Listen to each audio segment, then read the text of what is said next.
thank you to all of our participants for joining us today. I'll keep my remarks brief so that we can get to the more detailed presentations. But I thought I should give you a sense of what we have seen and what we have been doing since the last risk management seminar. In a nutshell, COVID has amplified existing issues and disrupted plans across the sector to address these issues. We are now cautiously looking ahead to ensure we continue to contribute to resilient institutions and to the economy. Prior to COVID-19, it was a hard market for insurance, and contributing to this were issues such as persistently low long-term interest rates that put pressure on investment strategies, looming IFRS 17 implementation work that was putting pressure on back offices. Many were expecting a market correction and trying to figure out how to anticipate the impacts of climate change on their business. And the speed of digitalization in the industry, coupled with the changing needs of an aging population and the changing purchasing habits of younger consumers, were all omnipresent. It was a difficult environment, and then the pandemic hit, exponentially complicating the situation and requiring extraordinary responses. OSFI's first response to COVID was to refocus our efforts to support operational capacity and the resilience at institutions. Days after the declaration of the pandemic, OSFI announced a series of measures that accomplished just that. Part of this announcement was to pause our policy development and consultation work until institutions had some experience operating in the new environment. We also spent time learning and gaining experience internally. We put in place temporary special capital treatment for deferred premiums that offered some relief through the volatility of the early months of COVID.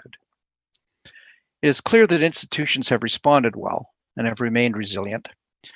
Nonetheless, it's equally clear that the environment going forward has become more complex.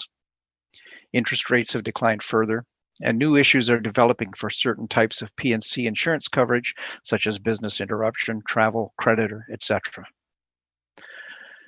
Our office has put and continues to put a lot of thought into which priorities to focus on and how best to achieve them. We announced our plans to gradually restart our policy work in early August and have since had a series of announcements that have clarified our plans. Our plans focus on the areas where we see risks and are intended to find the right balance of supporting resilient institutions, allowing for competition, and most of all, protecting policyholders' interests. The sessions today provide more color and detail on our work and expectations. It would be irresponsible to conduct this work without acknowledging the operational, cultural, and financial impacts and the continued uncertainty that's related to COVID-19. Making effective and targeted regulatory and supervisory decisions requires quality and timely data calls, and you will get an update today on what we have observed so far and our plans for dealing with them. You'll also hear about how third-party and cyber risks are changing and where our focus will be in these areas. While our return to policy development has been signaled in previous statements and speeches, you will hear more from our policy, capital, accounting, and actuarial experts. I encourage you to ask questions to help refine your own plans. The last session today will be an update on OSFI's climate risk work. This includes our working group involvement, the key themes of our upcoming discussion paper, and details on a new pilot project. There's a great deal of material to cover today, and I look forward to hearing the questions and working together on these priorities. I'll now turn the podium to Mark Kozovic, who will update you on the P&C COVID-19 data call. Mark? Thank you very much, Neville. Good morning, everyone. For the next 5 to 10 minutes, I'll be talking to you about the COVID-19 data call, giving you some observations on it, but also how we got to where we are. Next slide, please. So we began our data ask back in January and February when COVID was still not here. It was certainly in Asia and Europe at the time, but we took a view that we needed to understand how our insurers were looking at operational and their business continuity plan considerations. Once we got to March and data and COVID became a North American issue, then certainly we looked to expand our data. We asked all our institutions to provide data to us on a weekly basis. But at the time, it was still focused on operational readiness and financial impacts.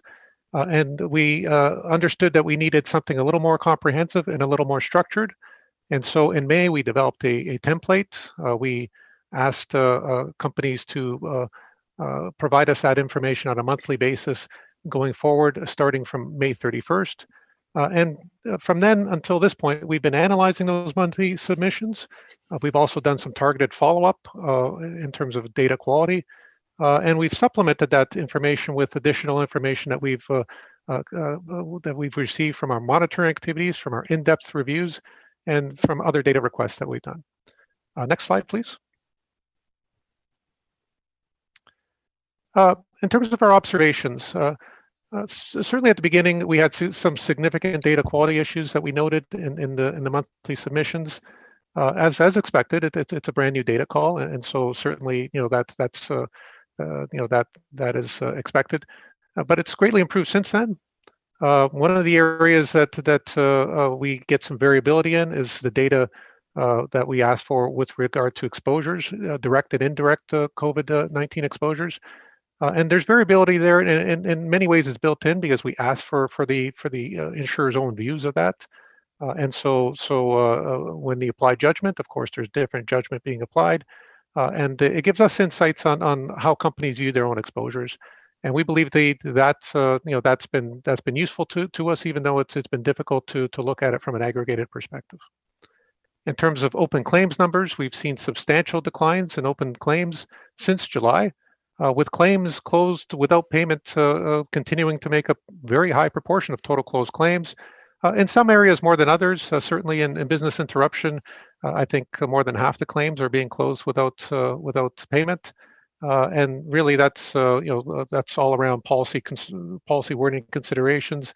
And that's certainly become a very prominent issue during this period. We've also noted that premium deferral activity has dropped off significantly since the summer, and that's to be expected once the lockdowns, once that ended and people went back to work. And related to that was our August 30th announcement that we would be winding down the special capital treatment for future premium deferrals. Next slide, please. So we were seeing month-over-month increases in incurred claims until just recently. They've begun to level off, and certainly that's a good sign. The largest losses that we've seen in terms of COVID-related losses have been in the business interruption insurance. That makes up more than 40% of total losses that we've seen. But half of that is still IBNR. We've seen substantial losses in business in travel insurance, but much of that is paid at this point. And certainly sizable loss impacts we've also seen for general liability, D&O, event cancellation, and other lines as well. But much of that is still IBNR. And so to date, COVID-19 has been an earnings event for industry, a very big earnings event. But in total, it's been far less than the approximately $3.1 billion of weather-related catastrophes. And industry has managed it quite well. Capital levels remain stable. And part of that is that personal lines have done fairly well during this COVID period. However, certainly there's exposures to potential class actions for some business lines, especially if we look at business interruption. And there's economic impacts potentially from a second wave. And these are concerns for us going forward. Next slide, please. In terms of looking ahead, these data submissions, the monthly ones, have been very valuable to us in terms of understanding what is going on with individual insurers, plus the industry as a whole. We have no specific end date for discontinuing the monthly data submissions, but we certainly have no intention of making it permanent. Once we see those numbers start to stabilize, then we will look to discontinue. That could be in a couple of months. That could be a little bit longer. We'll see how that goes. But we certainly appreciate and support your best efforts in providing us with that data. Next slide, please. As was mentioned at the beginning, please submit your questions via Slido, and we will look to address them in the Q&A session that follows all the presentations. At this point, I'd like to hand it over to my colleague from Operational Risk Division, Guri Ratnam. Thank you. Thank you, Mark, and good morning. I'm Giri Ratnam from the Operational Risk Division at OSFI. I'm glad to speak to you briefly on operational risk management and operational resilience this morning. COVID-19 pandemic crisis highlighted some of the significant operational risks and resulted in a heightened operational risk environment. Given these unprecedented times and global impacts to businesses, there certainly is a lot to think about, analyze, learn, and enhance our risk management practices. I'll start with the background and context for the importance OSFI places on FERFI management of non-financial risk, which includes operational risk and the supervision of these risks. Highlight some of the key operational risks faced by P&C industry and the impact of COVID operating environment on the risk profile of FERFIs and operational resilience, and some of the recent supervisory activities related to operational risk management and notable observations of FERFI response to COVID operating environment, and conclude with what's next in terms of advancing FERFI management of operational risk. Next slide, please. So I'll start with the background context for the importance OSFI places on FERFI resilience to non-financial risk. There are different definitions of resilience, and it's an outcome of managing non-financial risk, including operational risk effectively. OSFI's strategic plan for 2019-22 is supported by 4 goals. The strategic plan is on OSFI website, and I've included goal 2 on this slide that relates to FERFI management and resilience to non-financial risk. OSFI has placed enhanced focus on non-financial risk, although this area is not new to our supervision. Increasing focus is being placed in areas where there is significant evolution and interest from industry, including technology and culture. So in terms of OSFI's expectations, OSFI expects that non-financial risks are managed in a manner that maintains public confidence. Operational disruptions are minimized for a FERFI and the financial industry as a whole. In terms of the non-financial risk supervision, the non-financial risk division within the risk support sector of OSFI supports the supervision of non-financial risk, and it comprised of 3 groups: operational risk division, technology risk division, excuse me, and the culture and conduct risk division. You'll also hear from CCRD, culture and conduct risk division, and technology risk division following my presentation. Next slide, please. Supervision of operational risk. What is operational risk? So OSFI guideline E21 defines operational risk as a risk of loss resulting from people, inadequate or failed internal processes and systems, or from external events. So our approach to supervision of operational risk, we apply OSFI's supervisory framework, guidelines such as E21 and B10, and conduct supervision activities. Operational risk is one of the inherent risk categories in our supervisory framework, and the assessment of a FERFI's exposure to this risk and the quality of operational risk management activities contribute to OSFI's assessment of the overall risk profile of a FERFI. Next slide, please. Operational risk and resilience. I've highlighted some of the key operational risks for P&C FERFIs, and you'll hear more on technology and cyber risk from TRD and on people risk from CCRD. These risks wouldn't be a surprise to you. We recognize that the magnitude of these risks and related risk management program and practices will depend on the nature, size, and complexity of each FERFI. Turning to COVID pandemic event, FERFIs have been able to withstand and observe the impact of operational risk related to the COVID-19 pandemic event to date. However, operational risks remain elevated due to continued uncertainty and the potential impact of a second or third wave of COVID-19 or another event.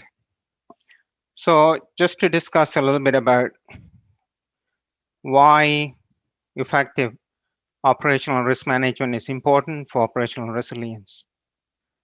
Effective operational risk management can contribute to a reduction in the frequency and severity of operational risk events. This means unexpected losses, including those across financial risk, are reduced, ultimately contributing to financial strength and stability of a FERFI and across the industry. So popular definitions used focus on the ability of an institution to respond, recover, and deliver their critical operations from a disruptive event. Disruptions cannot be avoided, and not all risks can be mitigated. In considering its operational resilience, FERFI should take into account its risk appetite, risk capacity, and risk profile. Next slide, please. So in terms of the supervision activities, I've listed some of the recent supervision activities. We have asked a select group of PNC FERFIs based on the risk profile to provide a response to a set of questions. And we've conducted some supervisory reviews and third-party risk management thematic study. This was a joint initiative with our Technology Risk Division. In terms of notable observations of FERFI responses to COVID-19 pandemic environment, I've listed 4 of those observations, and there have been challenges with enabling all or most employees to work from home.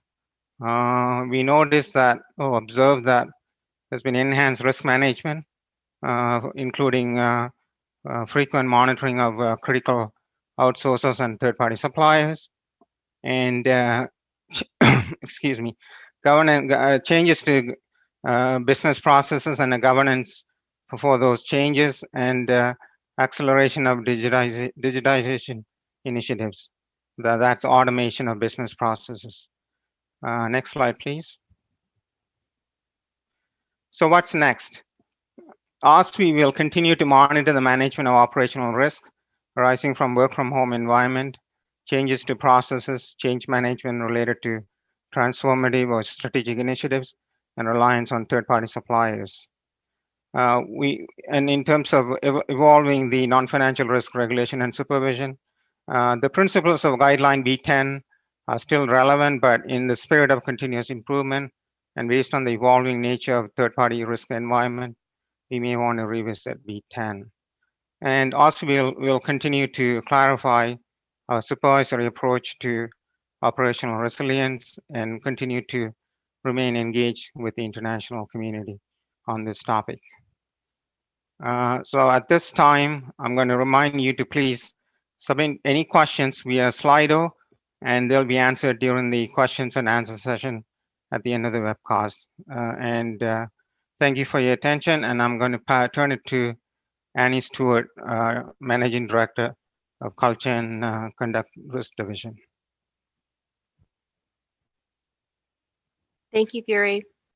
I'm going to have Jessica just skip forward a little bit in the deck to slide number 21. Great. So hello, everyone. It's nice to be here. Thank you for the invitation to join you today.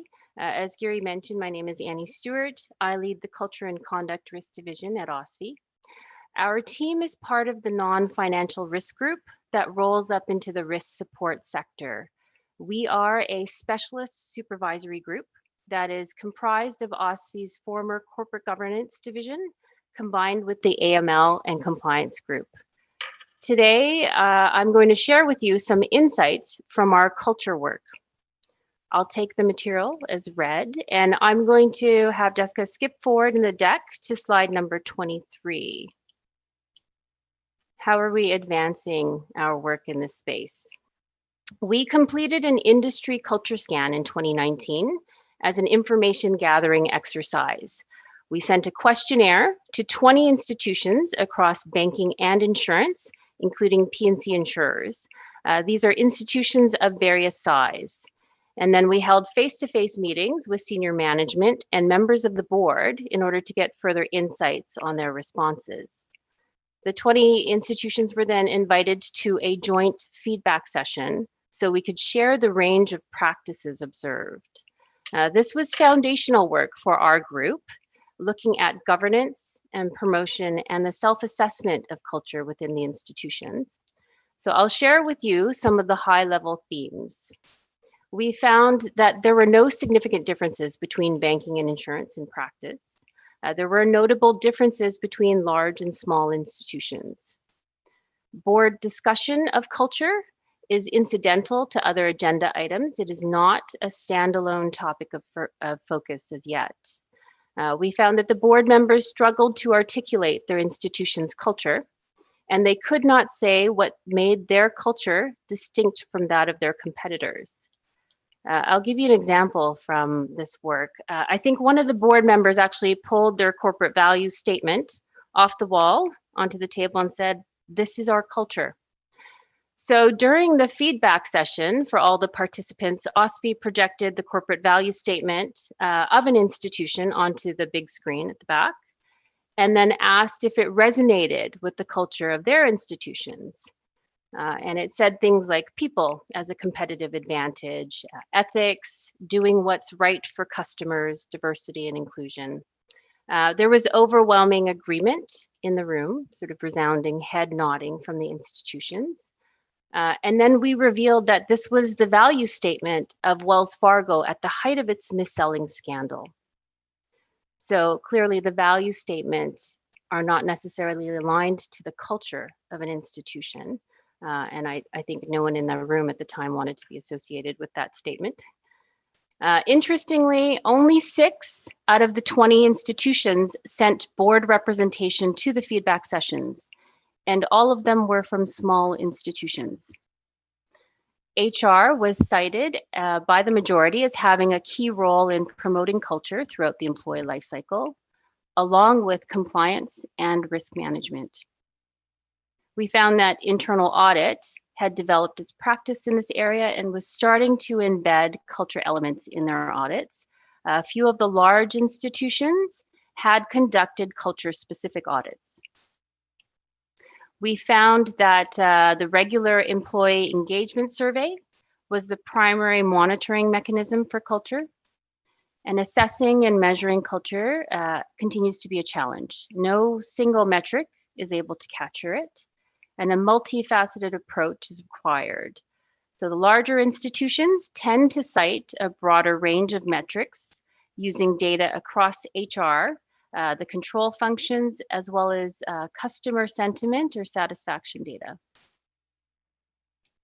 So for OSFI, in order to assess culture, we need to look at the behaviors, the actions, and the mindsets within the institutions. Now, this is not the same as looking at the value statement. In 2020, to help evolve our supervisory practices, we added behavioral science expertise to the team. Industrial psychologists, socioanthropologists, and an HR professional that has led culture transformation. This is to complement the existing supervisory skill sets in an integrated model. With this expertise, we have developed a culture taxonomy to help our supervisors articulate and document behavioral risks in a consistent manner going forward. We have established an external culture advisory committee. The committee consists of retired senior leaders from financial services, as well as academics and senior supervisors from other agencies, as well as other industries. So for example, from the energy sector, due to synergy with their strong safety culture. So this group continues to provide us with practical guidance as we evolve in this space. We also have an internal working group across all sectors at OSFI in order to lean into our collective knowledge and supervisory experience. We have also reached out to other global regulators doing this work. And the goal is to learn from them. However, we are not wholesale adopting approaches from other jurisdictions, as our objective is to build a culture framework and methodology that's appropriate in the Canadian context. I will say that there is no one size fits all in this space. I think that we're all on the same journey.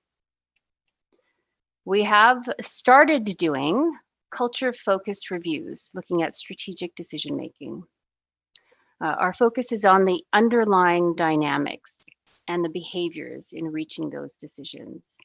We found that there are cultural indicators and insights such as transparency and communication, accountability, and reflective learning that we've gained in doing these reviews. The pandemic response will also inform our future supervisory work.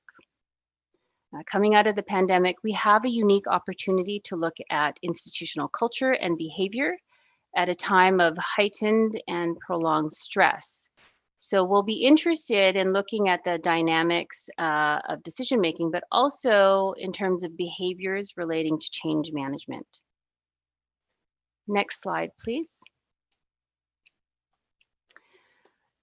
During COVID, our team has been engaged in enhanced monitoring as people risk has been a key area of focus.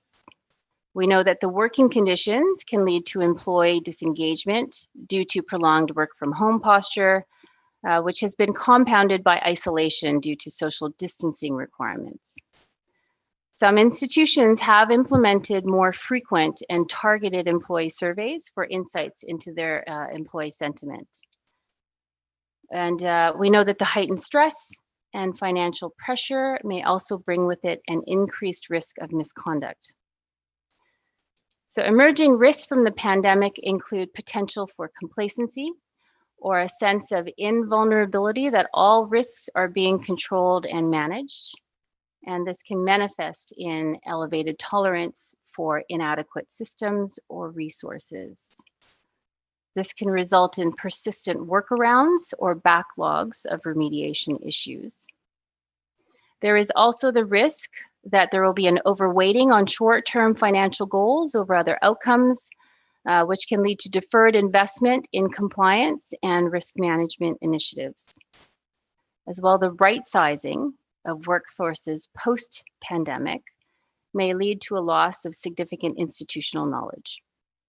And there is also the risk of rapid innovation at the cost of appropriate governance, streamlined governance, or abbreviated decision-making processes implemented during the crisis may persist into business as usual activities.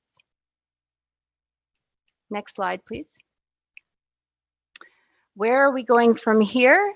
OSFI will continue to develop our culture program and supervisory tools. This includes defining how we will monitor institutions quarterly on an ongoing basis. And our supervisory work will also inform our view as to whether there is need for additional regulatory guidance in this space.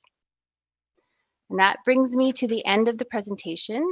I will remind you that if you have any questions, please submit them into Slido. And I will now be passing the mic over to Kent Schramm, who is a director in our Technology Risk Division. Thank you.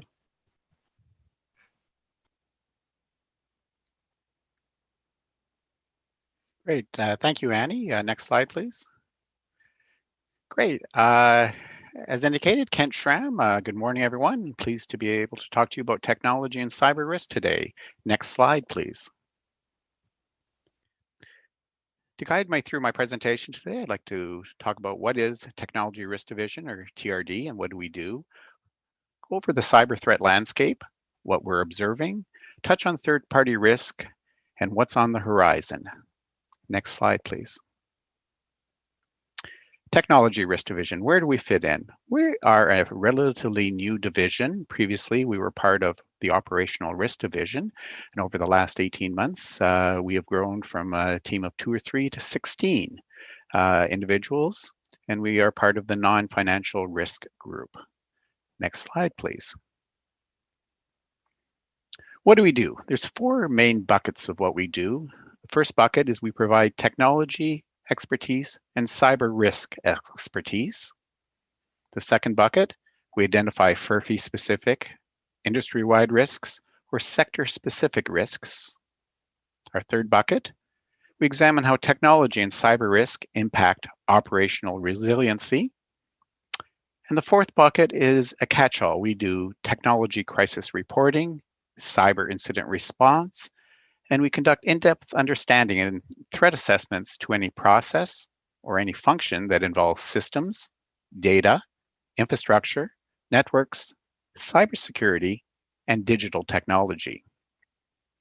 What does this mean? It means that federally regulated financial institutions and pension plans are better prepared to identify and develop resilience to non-financial risks before they negatively affect them. Next slide, please. If we look at the cyber threat landscape, there's 4 areas that we see of importance right now. First is phishing campaigns. And certainly during the pandemic, we've seen that end users are being targeted with COVID-19 themed lures. But the threat actors, their tools, techniques, and procedures have not changed, just the lure. And basically, it's the theme with the subject line of emails, COVID-19 related or pandemic. We've recently seen an increase of distributed denial of service attacks for ransom. Certainly, a denial of service attack is when threat actors will overwhelm a service or a website with connection requests or various requests that make this website or service unavailable. Now threat actors are sending an email to institutions stating that it's basically an extortion, that if you do not pay us a certain amount of money in Bitcoin, we will conduct a distributed denial of service against the institution. After the email is sent, the threat actors do a short demonstration to demonstrate their ability that they can conduct a DDoS and negatively affect an institution. So we've certainly seen reports of these. And the third type of threat we're seeing right now is attack on third-party suppliers. So third-party suppliers of IT and professional services are being targeted with ransomware. The fourth threat is credential stuffing.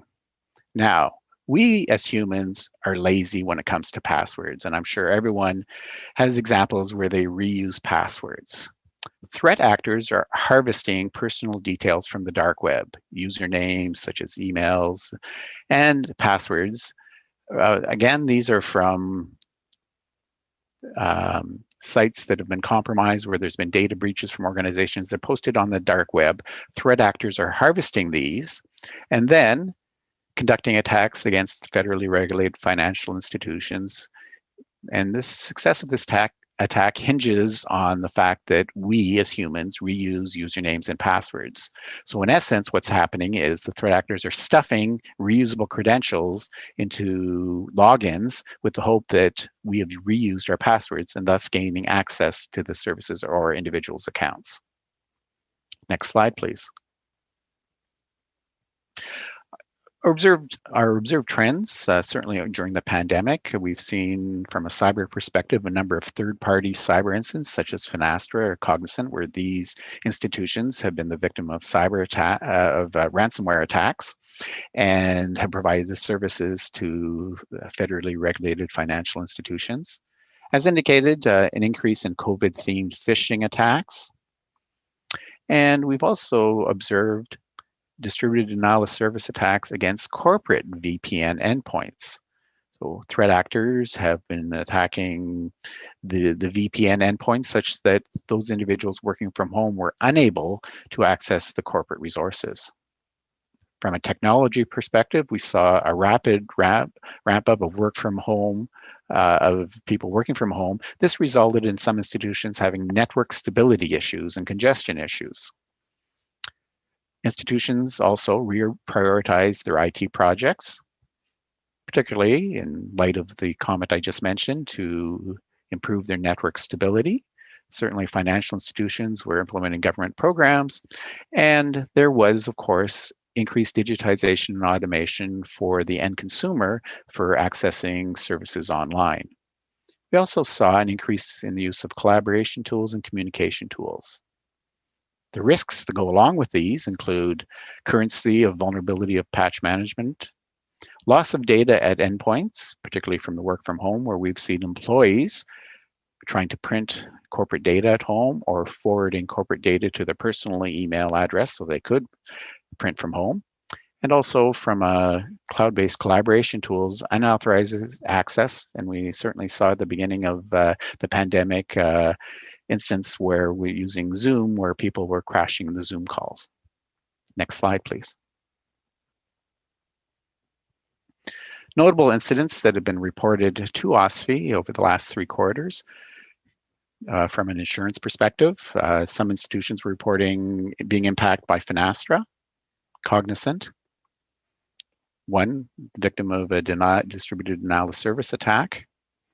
One institution was the victim of a whaling attack. And a whaling attack is a phishing attack, but instead of going after the everyday employee, they're going after the big fish, which is an executive, a member of the C-suite. And in this instance, an executive was targeted. The login credentials of this executive were compromised, and unfortunately, the executive had personal corporate data, and there was a data breach because of what was held on their computer. And again, as we'd expect to see, lots of phishing and certainly credentials being stolen of users. And we had one reported instance where an insurer's parent company was the victim of ransomware. Next slide, please.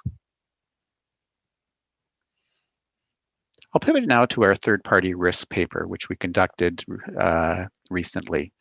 The third-party risk paper was a questionnaire which was sent out to 55 participants, of which were 29 insurance companies, and then a thematic study, which was 30 participants, of which there were 11 insurance companies. The initial questionnaire focused on data gathering in related to the use of third parties, whereas the thematic study focused on risk management practices based on the themes that emerged from the questionnaire. In terms of evolution, third-party risk is evolving in FERFIs, in both in terms of the number of third-party engagements and also the types of services that are being used. Also, risk management practices are also evolving, such as risk assessment, monitoring, security testing, and continuity of operations. And the final point was cloud computing, and certainly a migration to the cloud requires due diligence in terms of risk management. FERFIs are frequently citing that third-party risk is the top or key risk, and this is due to the FERFIs' reliance on third parties. Next slide, please. Some key takeaways, and this graphic is available on our corporate website. So 5 areas that of benefit. Risk assessments are certainly key. Comprehensive risk frameworks to evaluate the risk. Monitoring and incident management of the third parties. Data security, ensuring that the third parties are employing proper information security best practices to ensure the safeguarding of data.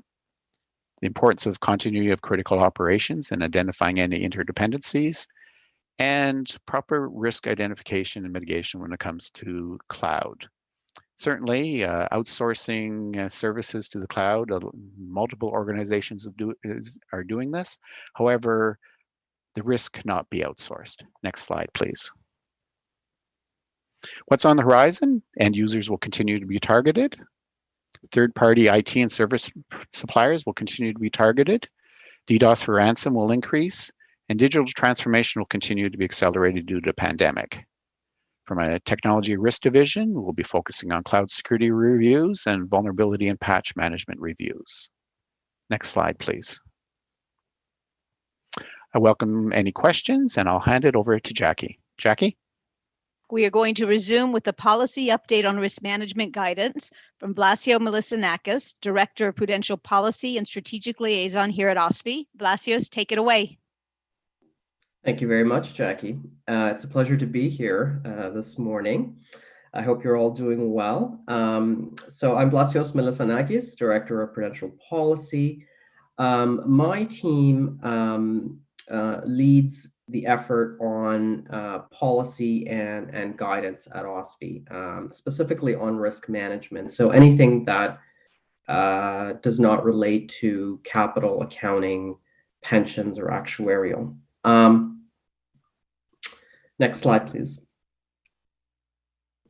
So as Neville mentioned at the beginning, back in March, we put a lot of our policy work on hold. We paused everything.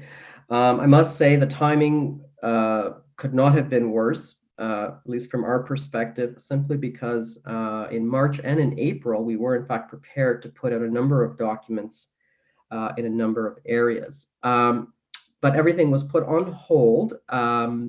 Since then, in July and in August, there have been a number of announcements from the superintendent, also through the OSFI pillar, that we are relaunching now our policy work. I will point you to actually a speech by Ben Ghali, our Assistant Superintendent of Regulation, that he made to the C.D. Howe Institute in September. When he gave that speech, we published the speech on our website. It was accompanied by another publication of OSFI's near-term plan of prudential policy for financial institutions and pension plans. In that, you will find greater details as to what our plans are for the next couple of quarters, 6 to 8 months, and what we foresee to be publishing in the next little while. Now, I must emphasize at this point that we prepared this plan in consultation with industry. We spoke to a number of people, and with a number of principles in mind. We wanted to, with anything that we proceeded with, we wanted to remain relevant to our strategic goals, responsive to the risks in the market, and obviously continue to be realistic given the operational constraints that financial institutions and OSFI face. And we still remain flexible depending on events in the markets and how things play out in the next little while to change our plans if needed. Next slide, please. So our plans for the next 2 quarters, first out of the gate was a discussion paper called Developing Financial Resilience in the Digital World, a paper on technology risk.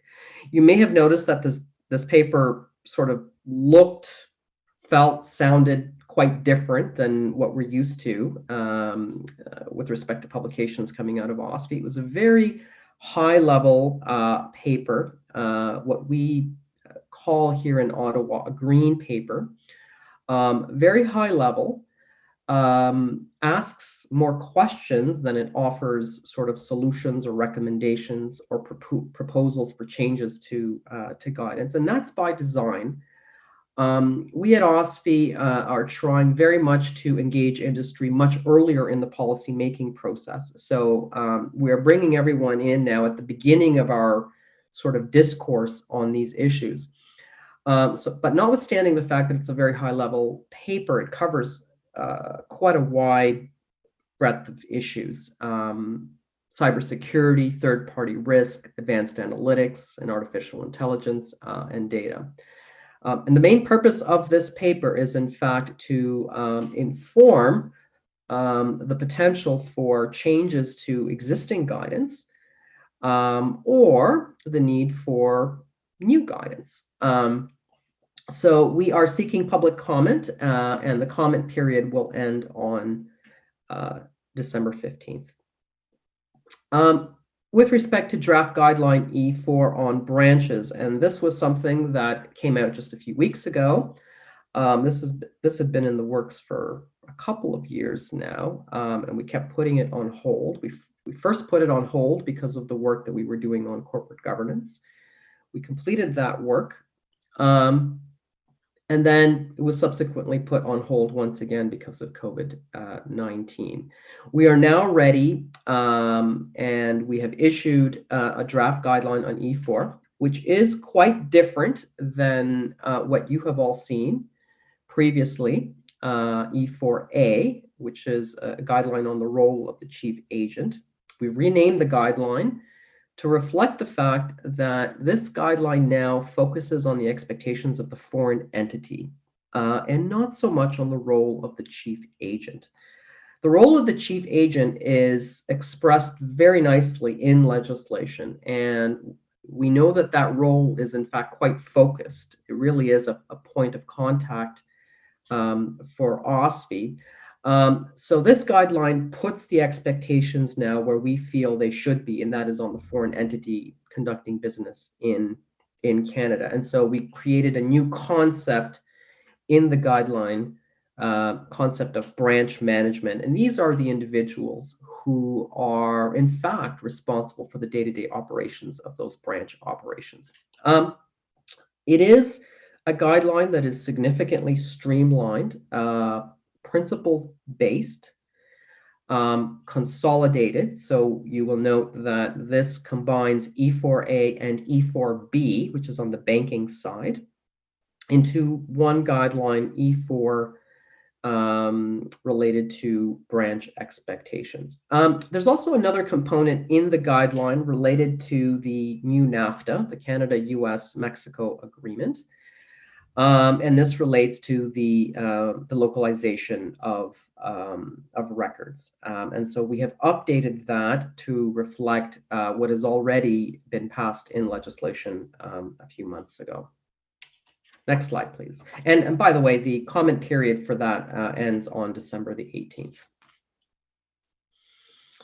Okay, reinsurance. So, one of my regrets in March was that we had built so much momentum and so much work had been done following the release of the discussion paper in 2018. We had some very productive conversations and discussions with industry. We had conducted a QIS study related to the proposal on policy limits.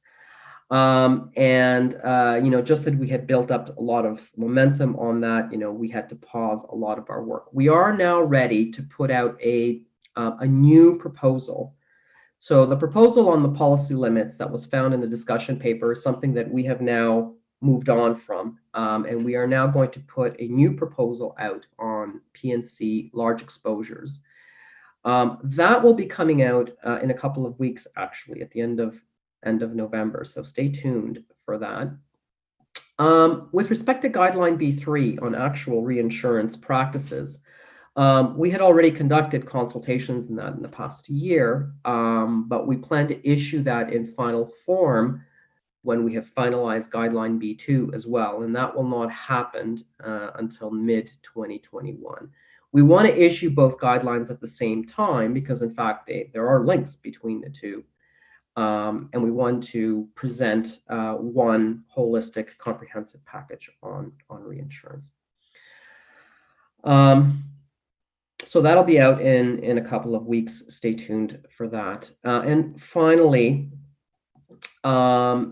in January of next year, we will be issuing a discussion paper, a green paper, not that different from the one on technology risk, but this one will be related to climate risk. And this will feed off of a lot of the work that we've done internally. Stéphane Tardif, my colleague, will talk a little bit more about this in an upcoming session.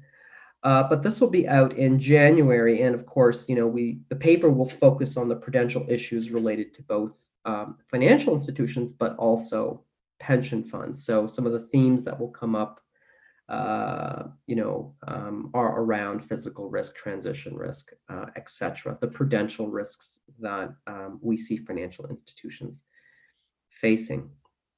Next slide, please. So with that, just a friendly reminder that if you have any questions, you can go to Slido and enter them, and we'd be happy to answer any of the questions that you may have.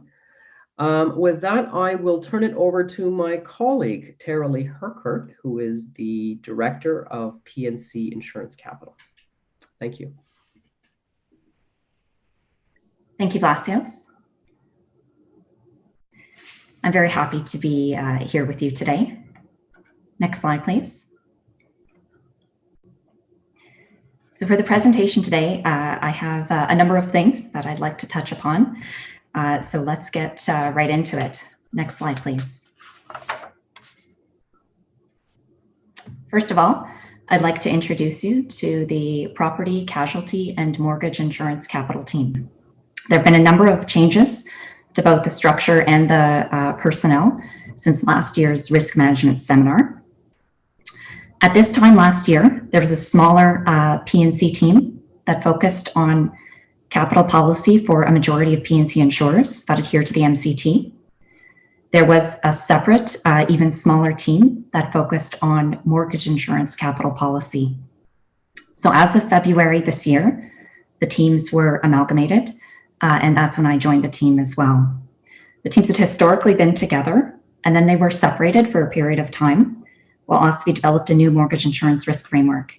We've now come full circle, put the teams back together, and this allows us to leverage the combined expertise of the individuals on the team. It gives us a little bit more flexibility, and it reduces the key person risk associated with having a very small team. So looking to the future, you may have the opportunity to work with any one of these fine people on P&C insurance capital files. Next slide, please. My colleague, David Correa, will be speaking to you about the broader IFRS 17 project. So I will limit my comments specifically to the MCT timeline. I trust that you have now all received your fall consultation package and quantitative impact study. The quiz that you have in your hands is what we're referring to as a very focused quiz. It is focused on select drivers of capital, and your responses will help us to continue to advance our analysis of some of the key outstanding issues, which I will get to in a moment. After this consultation, our plan is to conduct a comprehensive public consultation for all insurers next June. As part of this, there will be another quiz to finalize decisions on policy issues, to calibrate the MCT guideline capital requirements, and to determine whether any transition measures are required. Now, depending on the results of that consultation, we have a marker down in our timeline for the November 2021 to March 2022 timeframe. And that is because we see it as a possibility that we may want to reach out again to insurers in a more targeted, non-public way if we need additional data or feedback, for example, related to potential transition measures. The final 2023 MCT guideline would then be distributed confidentially to insurers in June 2022, and then published on our website that August. Next slide, please. So looking back to some of the outcomes of the June 2019 consultation, quiz 1 was mandatory. It was to be completed on a best efforts basis with preliminary accounting policy choices, early data, and we have kept all of this in mind when considering the results. Now that said, some insurers reported capital ratios that increased under IFRS 17, while others reported ratios that decreased. Some of the movement in the ratios was attributable to changes to the MCT guideline. However, others movements were attributable to accounting policy choices. Overall, however, I can say that the results were consistent with what we expected, and they give us confidence that we are on track for having a 2023 MCT guideline that results in a capital neutral outcome from an overall industry perspective. We received a number of comments and feedback on the guideline, and that is always very much appreciated. And we have included a summary of the comments that we received and our responses to those comments in the letter that accompanies this fall's consultation package. Two things that I briefly wanted to mention are with respect to the formula for the margin required for liabilities for incurred claims, and also the regulatory adjustment in the BAT for receivables and unearned commissions in the net assets available. Both of these items contributed differences in the quiz 1 capital ratios relative to IFRS 4. And they also generated a number of comments. So we did take a closer look at those two areas. We have proposed in the guideline that you have now a change to the formula for the margin required for LIC. We have also, for the receivables for unearned commissions, we've made a change. There was a double counting in the determination of net assets available for this amount that caused BAT ratios in quiz 1 to be inflated in error. And so we have corrected for that. Next slide, please. So in terms of current priorities, as I mentioned, we're looking forward to reviewing the quiz 1 results, testing the new formula for LIC. We also had some questions that were specific to title insurers after the results of quiz 1, and we did put together a custom quiz for title insurers, and so we are looking forward to reviewing those results. In other areas, we are still considering issues related to deferred acquisition costs, or under IFRS 17, what is referred to as the insurance acquisition cash flows. One of the issues that's raised is that under IFRS 17, insurers using the PAA approach have the option to expense these costs rather than defer them. But given the way that the capital test works, some are of the view that this option is constrained by the capital rules. It is possible that we will not make any changes at all to the 2023 guideline. That decision hasn't been made yet. One of the key challenges, however, is that if we do not make any changes to the framework, the capital ratios of insurers that choose to expense these costs will be lower relative to those that defer and amortize these costs. And so that is why we're continuing to look at this issue, and we're asking some questions on the quiz that you have before you now. In terms of other items, as we were preparing the quiz and the consultation package, there was still some uncertainty about the treatment of the Facility Association risk-sharing pools. Historically, transfers to the pools have been treated as negative direct business, but going forward, sessions will be treated as reinsurance held. There could be capital implications associated with this, particularly with respect to the operational risk capital requirements and the credit risk capital requirements. So that is another area that we're asking some questions about in the quiz, and we are going to take a closer look at. Again, we may or we may not make changes to the next version of the MCT guideline. Now, there are certainly some areas in the longer term, beyond 2023, that we would like to look at and to continue to adapt the MCT guideline for IFRS 17. Beyond that, I would like to say that projects that are not related specifically to IFRS 17 have largely been put on hold and will remain on hold. Next slide, please. The last thing that I'd like to mention is that since the start of the pandemic, we've had an opportunity to launch what we were referring to as town hall industry calls. We have in fact held 4 such calls since April, and we're planning for another one in January. They have been very successful in allowing us to share information in a very timely manner with all P&C insurers. And those meetings have also helped us to get a pulse on certain matters through the Slido polls. I'd like to thank everyone who has participated in these calls. One thing that the town hall calls are not designed to do is to have a dialogue at any great length on any particular matter. So as we look to the future, we are thinking of creating a capital-focused consultation group. This group would be in addition to current communications and existing forms of engagement. Our intent is to assemble a small representative group of volunteers from industry to provide OSFI with early feedback on potential changes to the capital policies or new capital policies. We'd like the composition of the group to be diverse. And so, for example, could include representatives from Canadian companies as well as foreign insurers. And ideally, we'd like to have representation for every major line of business. We'd like to establish transparent membership criteria that could include requirements such as being a capital specialist. We also envision having periodic rotations on this committee. I'd like to stress that we are in the early stages of thinking about this, putting this group together. We've not made up our minds about any of the details. And this won't happen before the winter, this coming winter. However, we are looking for ideas. There are different consultation models out there. And so if you have any ideas or comments, questions about this proposal or anything I've spoken to today, I would welcome them and just remind you that you could, if you could please submit your questions and comments via Slido. There is time at the end of all of our presentations to get back to those. Thank you very much. With that, I turn it over to my colleague, David Correa.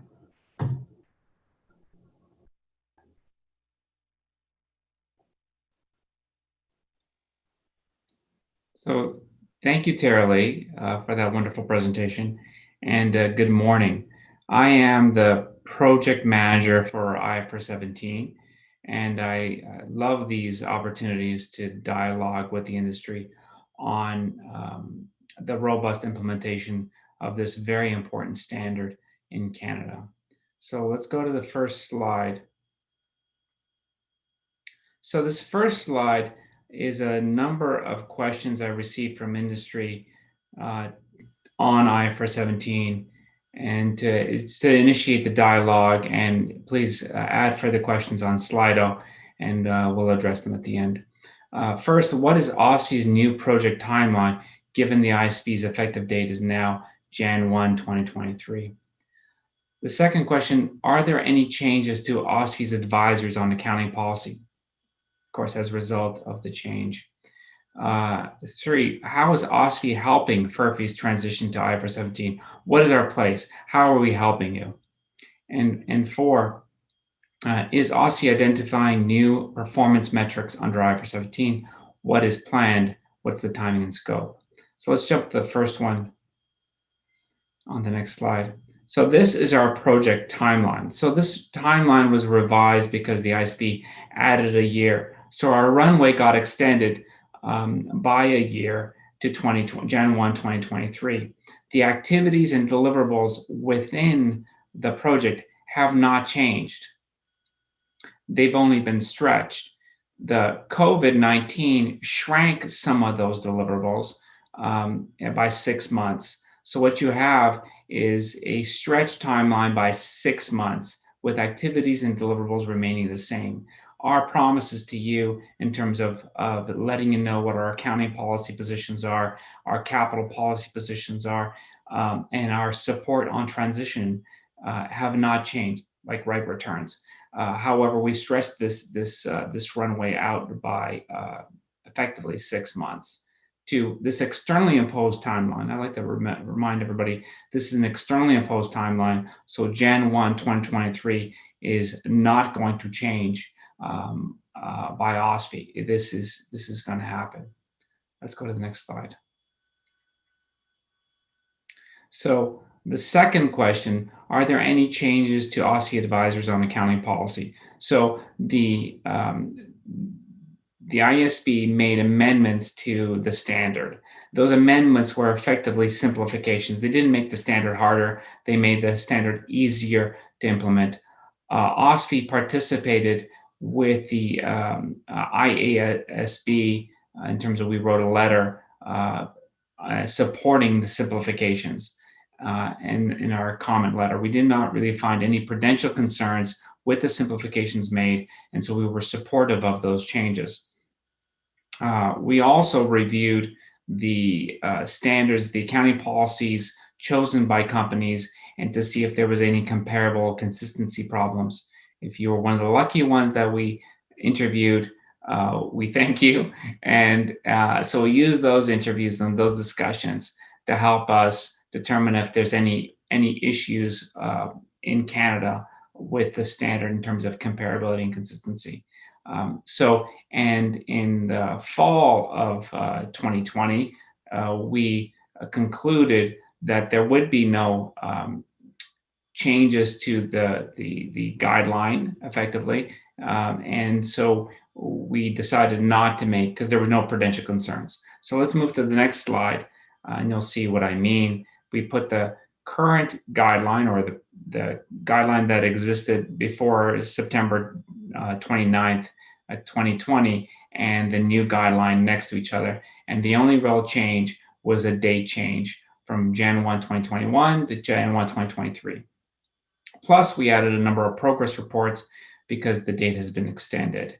And the progress reports are used as a communication tool between the industry and ourselves, so that a supervision and the financial institution can have a constant contact in terms of the robust implementation. Where are we? How are we doing? Are you encountering any issues? What issues are they? Do you have a path to green? So let's jump to the next slide, where we talk about how is OSFI helping. The question was, how is OSFI helping FERFI's transition to IFRS 17? And I alluded to the importance of the progress report. The progress report is not just a compliance exercise.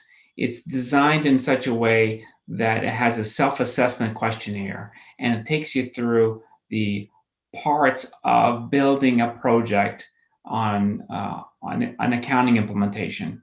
And so it looks at accounting policy decisions that have to be made early on, the qualitative impact of those decisions, the quantitative pro forma requirements of those decisions, systems that have to be built and designed, people that have to be trained for the change, and then the run on, and as well as the capital returns. So it looks at all the component parts of a change in accounting, and this is a pretty big change. This is a very big change in terms of the financial statements themselves are changing in the way they look.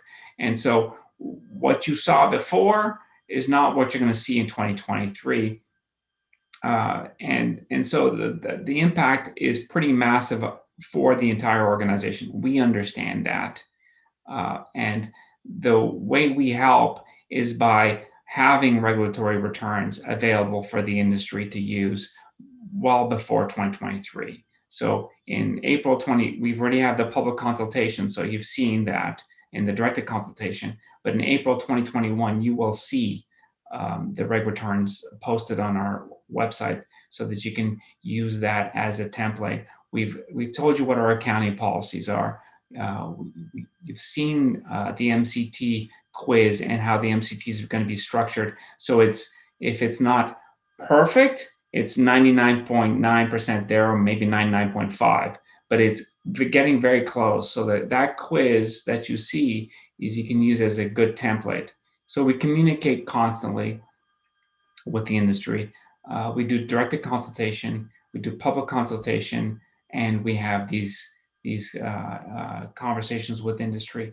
And please, if you have any additional questions or you feel the stress, IBC is also very happy to have their ongoing meetings where OSFI participates on addressing questions from the industry. And so we're always happy to receive those. So let's move to the next slide. So this slide talks about performance metrics under IFRS 17. What is planned, timing, and scope? So because the regulatory returns are changing and the external returns are changing, the MCT is changing, because all these things that you used before, there has to be new metrics. And as a consequence, OSFI is going to work with industry, with the IBC. We've set up a working group with the IBC. It's kicking off now, and most of the work will be in 2021. But these metrics will look at common prudential metrics used by OSFI, supervision, and by the industry. And these metrics look at financial strength, profitability, and business growth and volume. So because of the new tools, new financial statements, we're looking to have a common set of metrics and develop them together with industry. And that way, we'll reduce the burden in the long run, and we'll be talking the same language. And that's critically important to OSFI to have the same common language between supervision and the industry. And so That concludes my presentation. And so we'll go to the next slide, and it gives you this is the last slide. Yeah, so this slide is the timeline, and it really, most of the work is being done in 2021 for the metrics. And so the last slide gives you the address for Slido, and please post additional questions. I did 4, but I'm happy to take a bunch more. Thank you. And the next presenter will be David Lin from our actuarial division. Hello, good morning, everyone. My name is David, and I work in the actuarial division at OSFI. And today I will be taking a few minutes to share with you some of the work we are doing.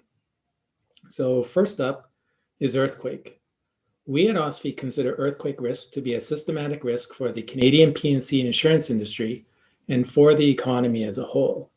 As you know, back in 1998, OSFI established a target for P&C companies to move to a 1 in 500 year probability of a major loss from earthquakes by 2022.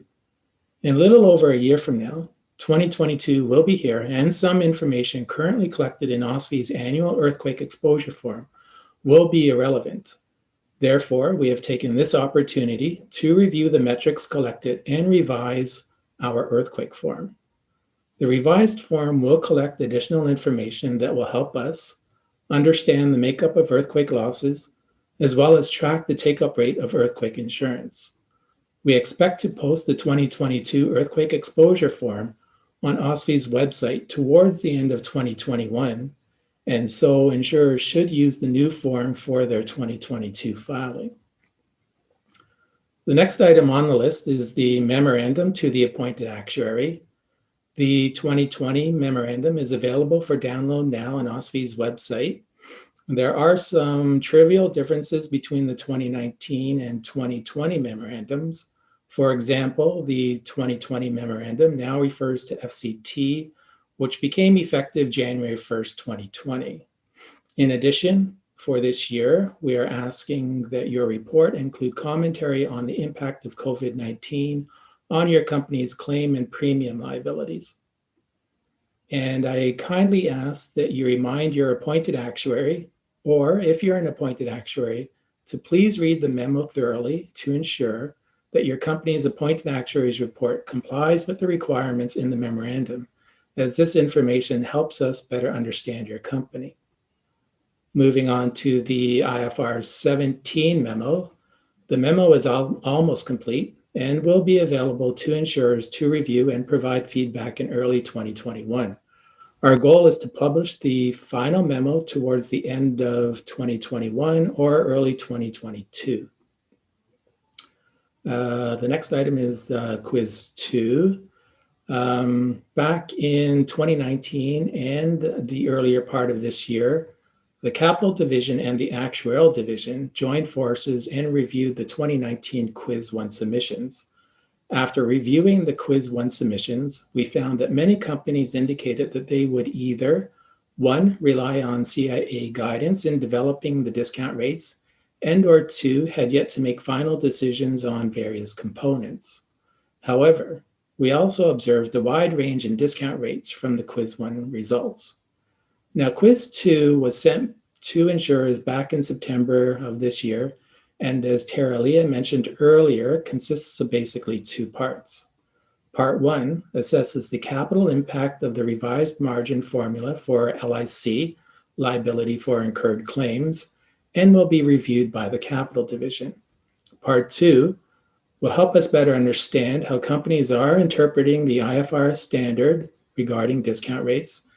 And since Quiz 2 was sent after the CIA issued the draft educational note on discount rates, Quiz 2 should allow us to assess whether the EdNote effectively helped to narrow the range of practice.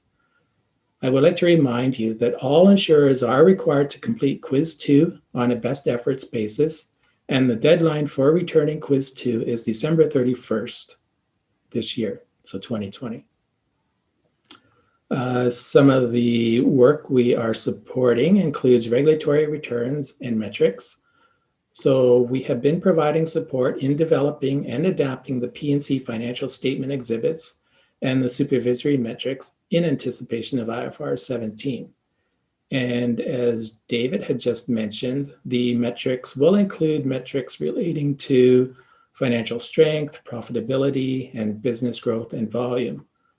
The draft metrics should be available for discussion by mid-2021, with testing and refining scheduled for 2022. And I would just like to pause here for a moment and say thank you to the industry and to the CCIR. OSFI could not have developed the IFRS 17 regulatory returns without your input. All of the comments we received were reviewed and extremely valuable in developing a solid set of statements. Now, back in November 2019, the public consultation was extended 120 days. And then when COVID-19 hit, the consultation was extended for another 150 days. This additional time provided OSFI with the information needed to finalize the regulatory returns. OSFI intends to release the final IFRS 17 regulatory returns in April or May of 2021 for a fatal flaw review only.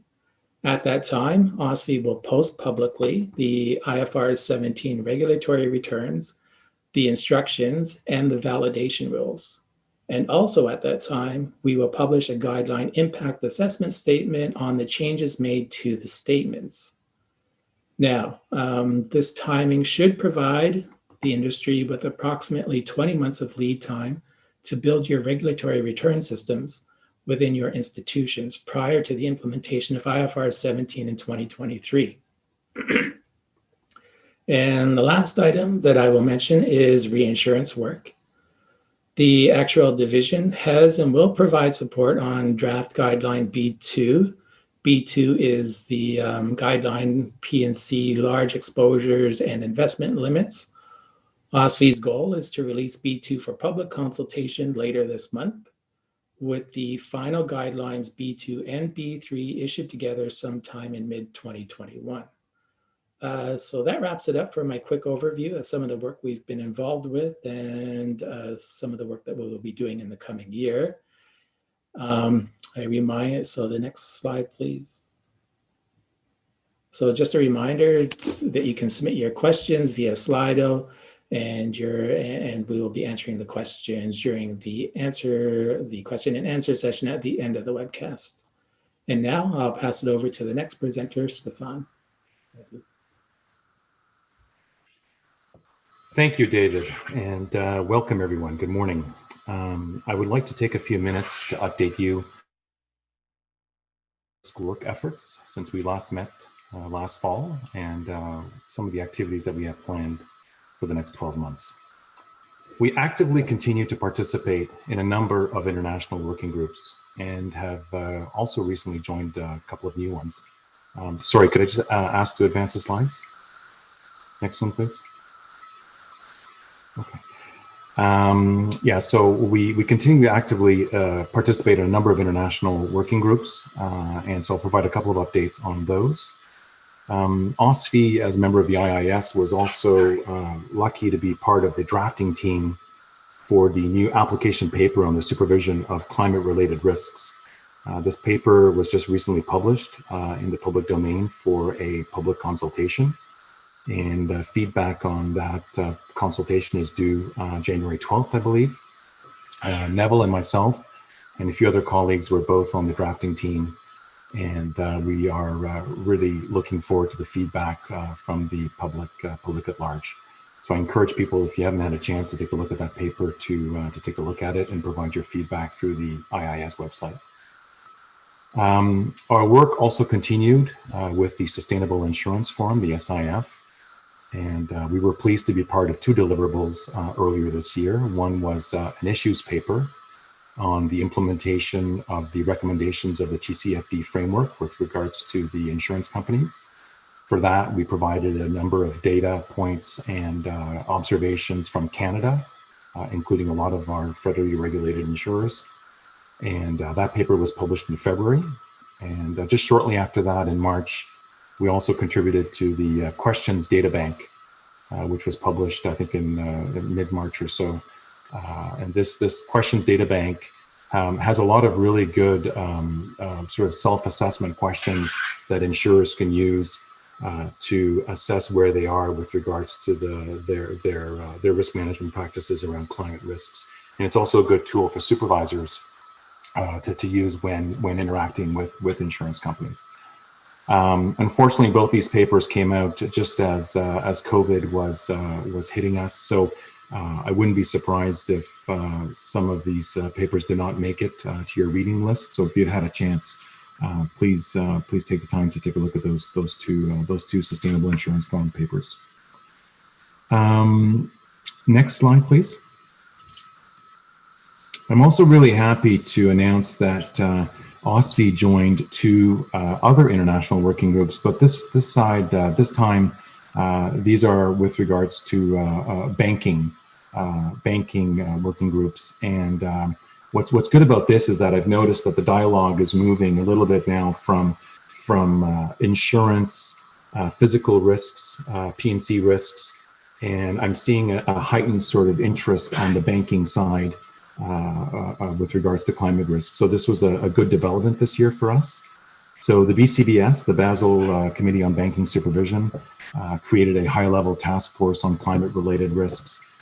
They also published, the link is in the PowerPoint, they also published a sort of stock take exercise and a work plan and what they have on their agenda. And I'm very pleased that we have representation at that table. And finally, we also joined a working group under the umbrella of the NGFS, the Network for Greening the Financial System. Now, the NGFS, we're not members of the NGFS. This is a group of central banks globally. I think there's 70 or 80 members now. The Bank of Canada in Canada is here in Canada is the member of the NGFS, but they did extend invitations to supervisory authorities.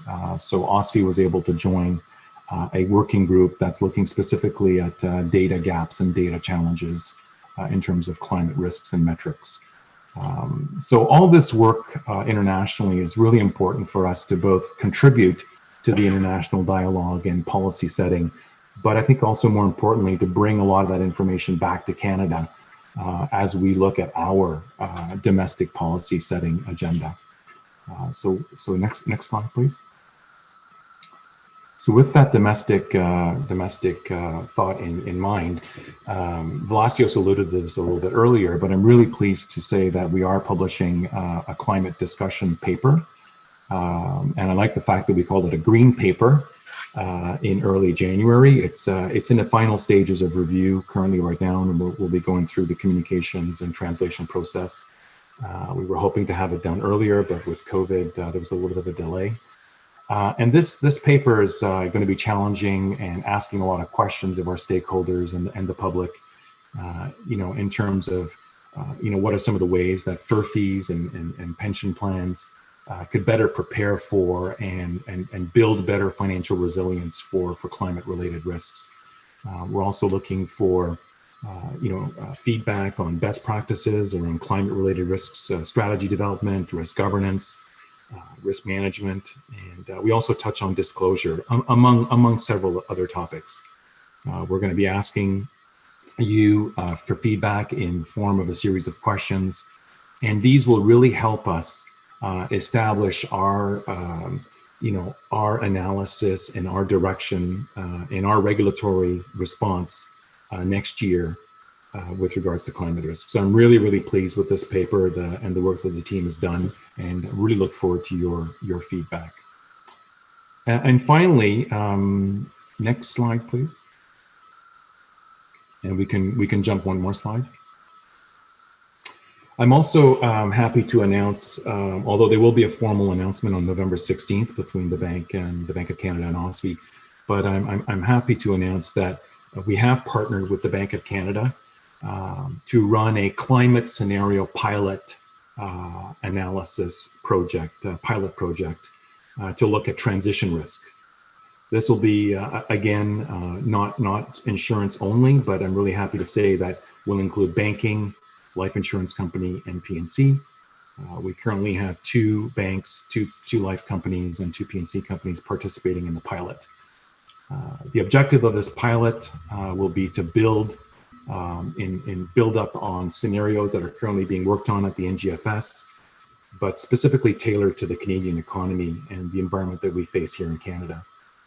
We want to build up our climate scenario knowledge and our analysis, and we want to better understand what the financial sector's impact is to climate and specifically transition risks. The work on this scenario is starting now, starting in November, and will take us through to the end of 2021, at which point we will publish a report that will discuss all the scenarios, the methodologies, and of course the lessons learned and the challenges of that exercise. Something that we've seen in other international forums, such as the United Nations Environmental Program. So the objective, the ultimate objective, is to have a standardized scenario ready for 2022 that we would be able to roll out across all of insurance and all of banking, so that we can have a standardized climate scenario test.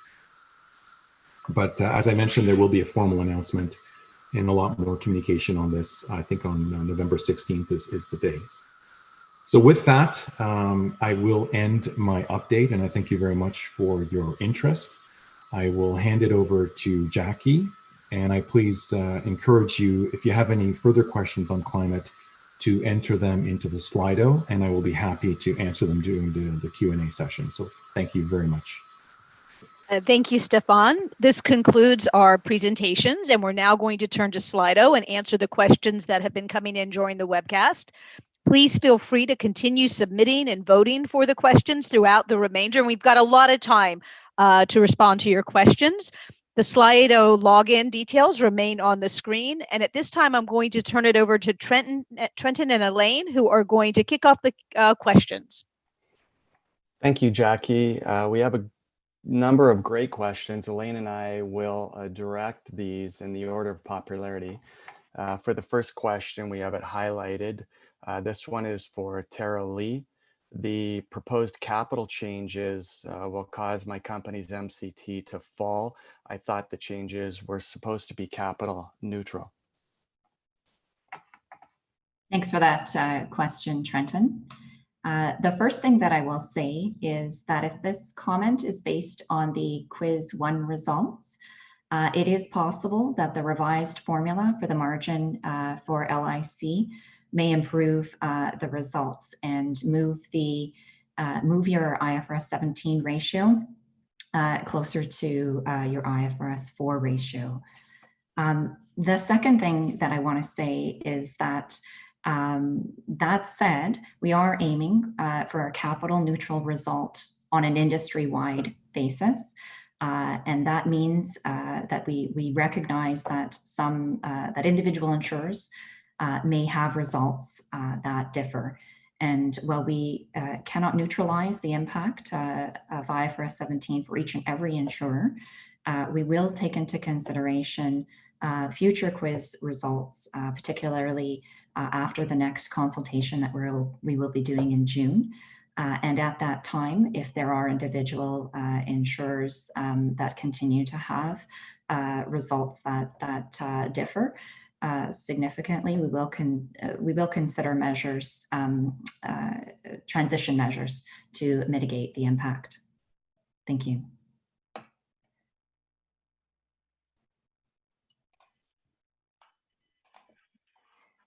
The next question is for David Correa. Can you provide us with some feedback on the industry progress with respect to IFRS 17 implementation from the September progress reports? Okay, thank you for your question, and feedback is important and should be timely.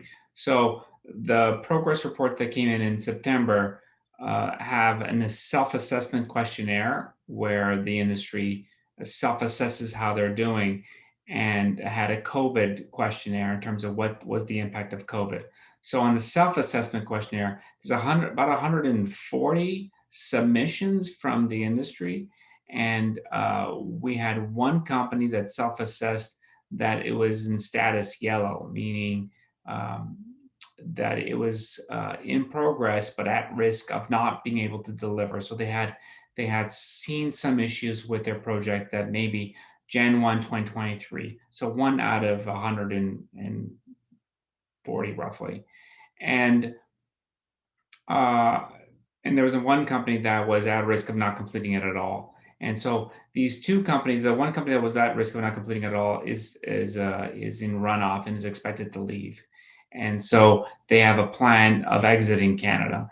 And the other company will have a path to green meeting with OSFI. So anybody who self-assesses at risk, the supervisor notes this, works with the institution, then has a meeting with the accounting policy division, myself, and others within our division, and talks about what is the path to meet that requirement. Is it a scope change? Is it in terms of systems or training or accounting policy decisions? Is it a resource change? Because the time is hard. And so overall, I'd like to say the industry is doing really, really well at this point in time, and that we're very comfortable with how the industry is progressing. Okay.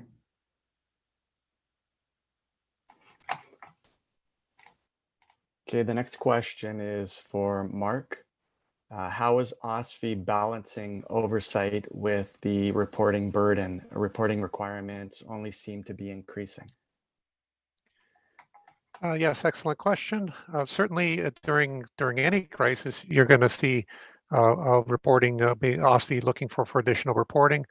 The reporting that we're asking for now on a monthly basis, we understand that there's burden with it.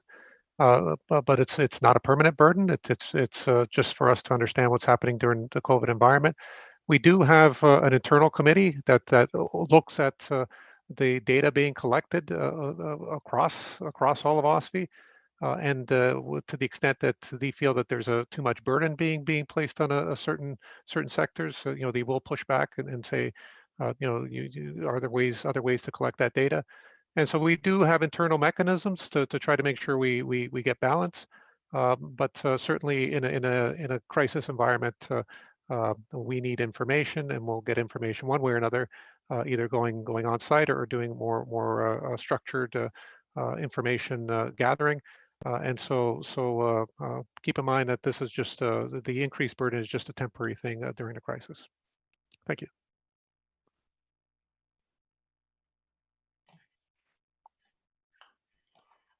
Mark, the next question is for you again. Will OSFI eventually publicly release the COVID-19 related data collected from insurers? Excellent question. We haven't made any decisions in that regard. Certainly, if we did release any information, it would be on an aggregate basis. We have a responsibility to ensure the confidentiality of information that we receive at a company level. On an aggregate basis, though, we need to be careful as well, because there's certainly some lines of business that if we released information, say on travel, that there's not that many companies in travel, and so we'd have to make sure that even in aggregate that it doesn't give away some markers for individual company information, and we'll look at that. And so we've made no decisions on that, but we'll look at that over the next few months. Thank you. So the next question is for Annie. What are the most significant risks related to culture? Is it mostly ethics related to individuals' conduct, or other significant risks related to culture that you see? Okay, great question, big question. So we know every organization has a culture, and that culture is comprised of both your stated values or your written rules, which exist alongside your unwritten rules. So your behavioral norms and expectations. It's these unwritten norms and expectations that can reinforce or undermine or even replace in practice the written rules. So culture can amplify your other risks. It can support or impair the execution of your strategy or purpose. So as a prudential regulator, this culture risk management is key to identify early warning signs. We want you to be able to prevent or minimize events that will weaken your resilience or erode your public confidence. So looking at culture risk as a whole, I would say the most significant piece of this is is there a sense of complacency in this area and looking at this type of non-financial risk? Some of the drivers of your culture risk would relate to the written rules. So for example, your incentive and disincentive practices. In terms of the unwritten rules, an institution's efforts to foster a psychologically safe environment to enable speak up for folks to be heard. And both of these would be considered significant in relation to culture due to the impact on sound decision-making and effective risk management.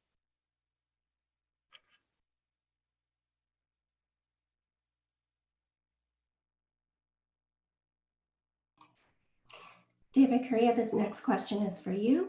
Has the CRA started to look at the calculation of income tax for insurance companies under IFRS 17?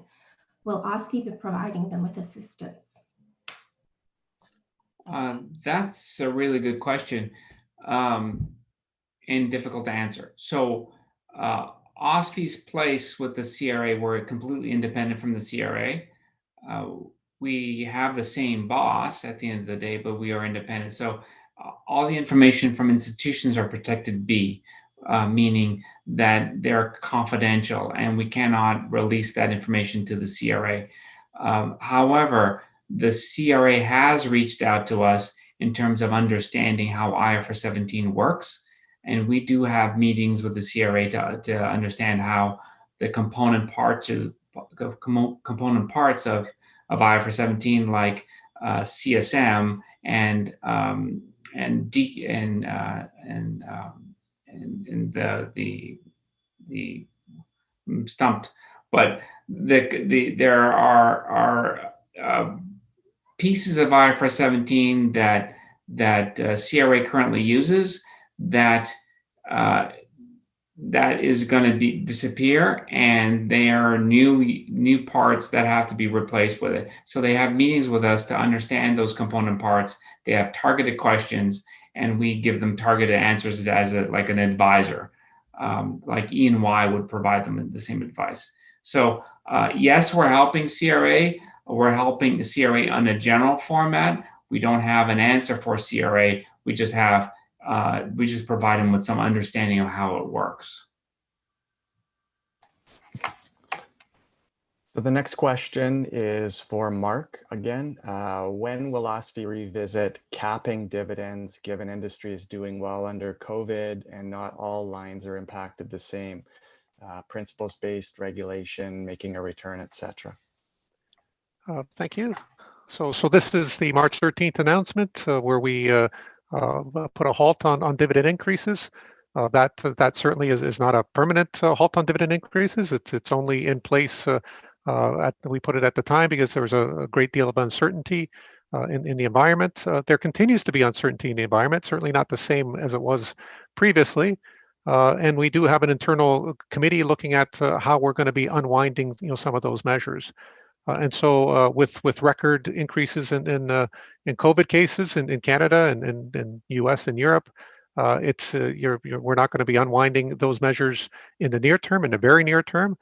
But certainly we do have a committee looking at when to do so and also really how to do so. And the interesting point that's raised in the question, this idea that some sectors are doing better than others. And we recognize that. We certainly recognize that there's still a lot of uncertainty out there, and as we go through and identify how we're going to roll back some of these measures, we need to consider those types of things, whether we're going to look at maybe parsing some industries or not. It's a bit of a slippery slope when we start to do that, but we do recognize that the initial restriction was a blanket on all of industry, on all sectors. And so maybe there is room there to unwind it in a different way when we do so. But certainly don't expect to see anything in the very near term, but we do have a committee working on how to do that. And we'll communicate as much as we can, I guess, over the next while as we relook at that issue. Thank you.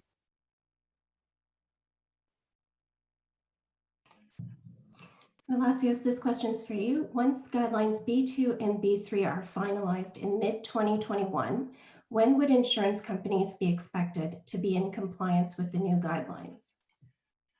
Okay, that's a good question. Well, at this point, we don't know. We don't want to, presume anything. We will, listen to what the industry tells us in the consultation process. But what I can say is, we're fully cognizant that, for a full cycle for reinsurance contracts and things, along that nature, it takes much longer than a year. So regardless of what we come out with, there will be a transition period that will be sufficient to take into account a full sort of cycle and to give companies adequate time to be able to adjust their business models or to increase their capital, whatever that may be. So we're talking in the years, not in months. I can confirm there will be a transition period there. But we will have to talk to the industry to get more information as to what it would take, and that would really depend on the final proposal as well. The next question is for David Correia. When or would OSFI consider another consultation on IFRS 17 regulatory returns after the response letter is issued to the industry if issues are not addressed?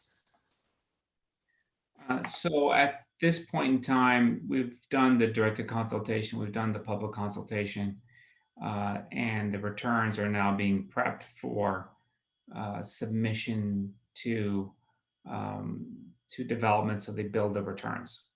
So the short answer is no. We've run through the entire analysis process, and now we're too far down the runway, and to have a set of returns for April 2021 so that companies can build out their systems to match the returns. So we cannot go backwards and change the returns to add lines, delete roll forwards, etc. So unfortunately, we cannot have another public consultation process at this time. Thank you.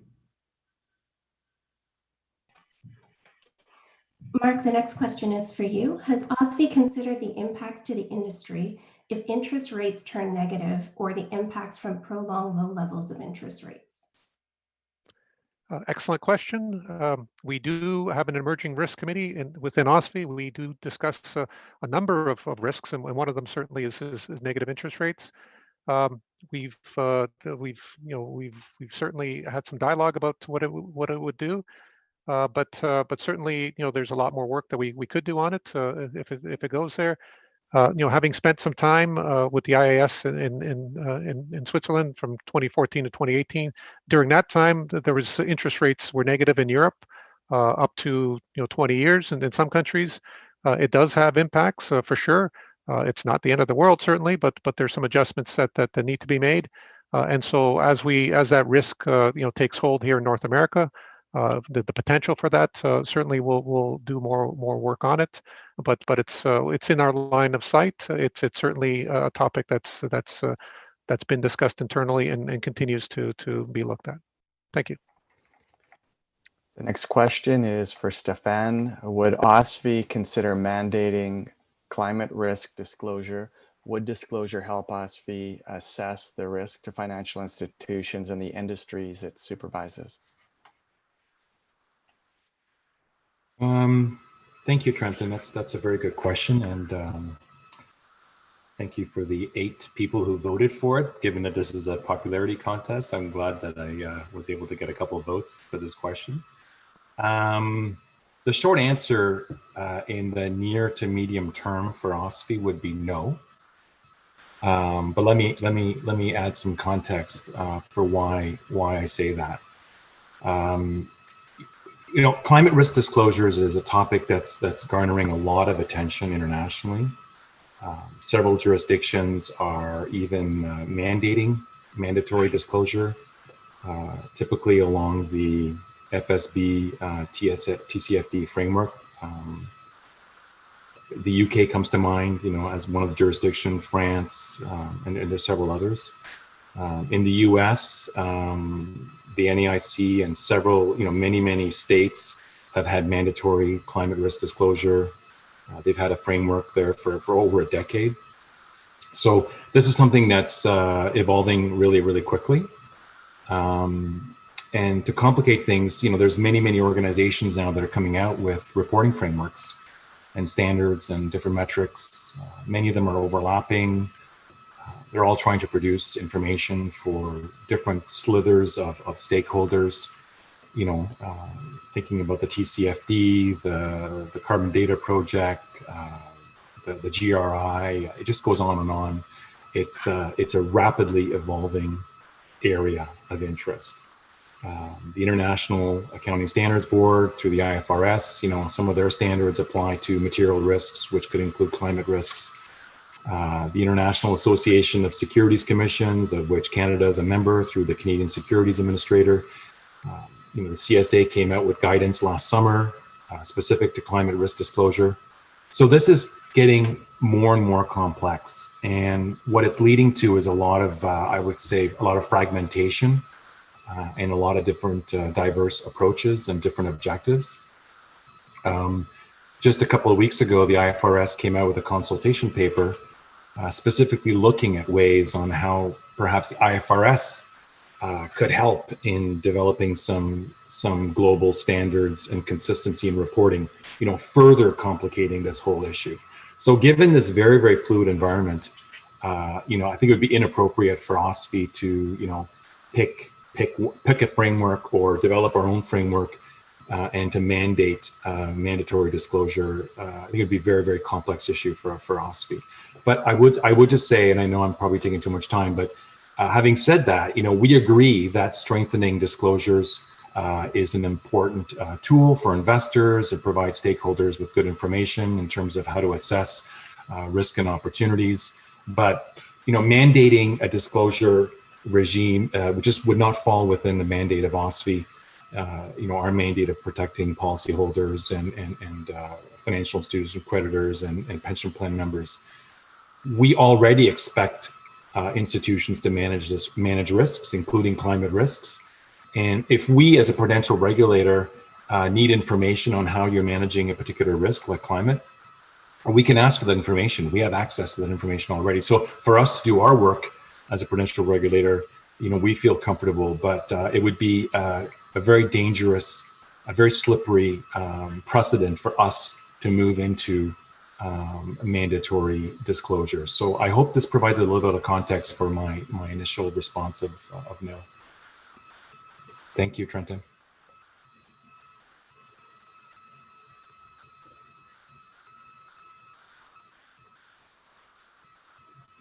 Annie, the next question is for you. Will OSFI seek to mandate certain culture aspects at some point, or will this work strictly be used as an input into the FERFI risk assessment process?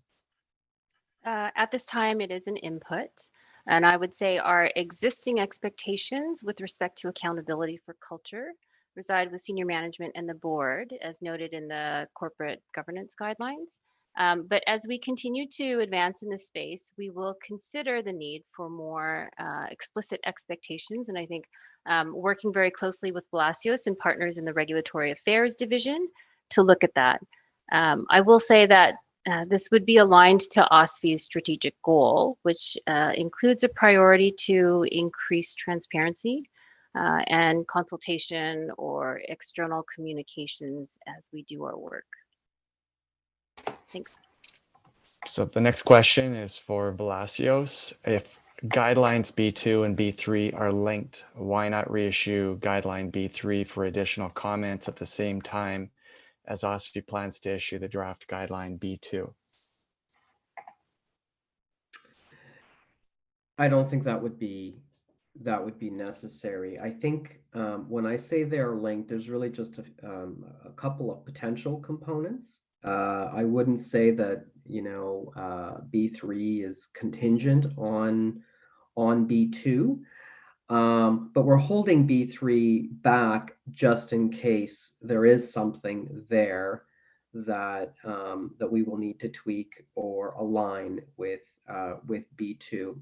But I think we feel we have you know, the industry's input, and it was ample input, adequate input, really good input, in fact, in the B3 consultation process. So I don't think it would be necessary.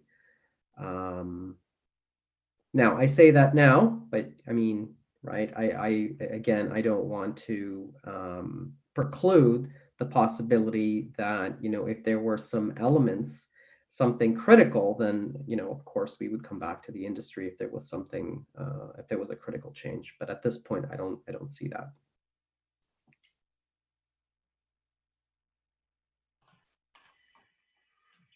Annie, the next question is for you. Will the culture scan results be shared with FERFIs? The answer is yes. So the information that we had gathered on the range of practice was shared with participant institutions during the feedback session. Thanks. Another question for you, Annie. You referenced enhancing dashboards of key metrics. Based on the learnings to date, what key metrics have you found effective in monitoring or defining culture? So as mentioned, this would be a laundry list, so I don't know that I want to go into the laundry list.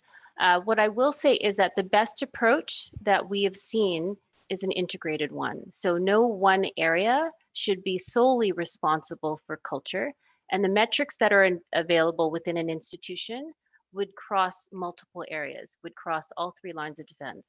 And so we are seeing, in terms of the quantitative piece of monitoring for culture, to include metrics across various areas. Thanks. David Lim, this question's for you. Can you give us a sense of Q&A efforts on data quality?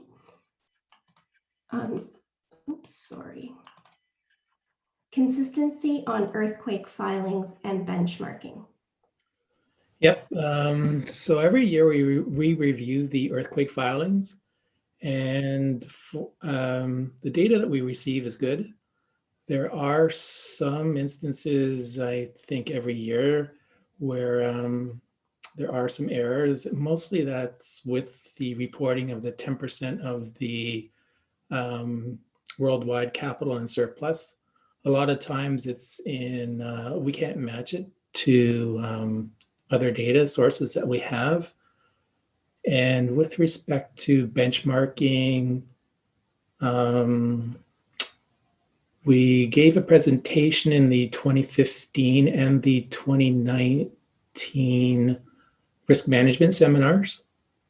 And I don't know whether the next one has been planned for giving a presentation to the industry on the earthquake filings. So the next question is for Annie. Will culture expectations be made available to institutions, update to supervisory framework, etc.? Yeah, I think I answered this question in part, but I'll address the update to the supervisory framework. So I'll say that preliminary discussions have started with respect to updates to the supervisory framework, and not specific to culture, just I think more holistically. One of those items would be looking at addressing non-financial risks overall, but that is very early stage in terms of conversation internally. Thank you. Trenton, I think. Yeah, I can answer the next question. So this session is being recorded, and it will be shown on OSFI's YouTube channel after the event. Thank you. Vlasios, the next question is for you. With income relief being provided by government and increasing deficit, government will put pressure on us to help with relief. How will OSFI be involved here? Government relief to, sorry, I don't think this question is for me.